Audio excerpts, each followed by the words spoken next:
Ya, pasca pencoblosan pilkada serentak yang dilakukan pada tanggal 27 November 2024 lalu, situasi di Kota Palembang dalam keadaan kondusif, tidak ada gejolak yang mengganggu Kamtibnas.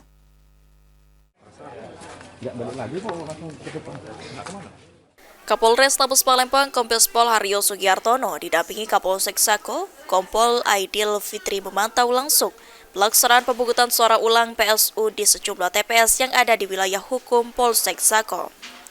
Dalam pelaksanaan PSU di Palembang disampaikan oleh Kapolres Tabes Palembang, pihaknya melakukan penempalan pengamanan di TPS tempat dilakukan PSU.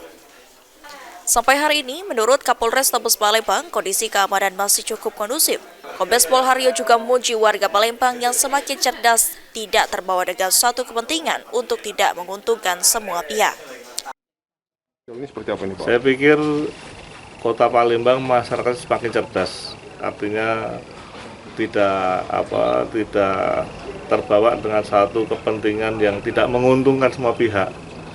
Karena intinya adalah situasi yang ada, kepemimpinan siapapun yang dipilih harapannya adalah situasi kondusif sehingga menjadikan modal untuk pembangunan maupun menyejahterakan masyarakat.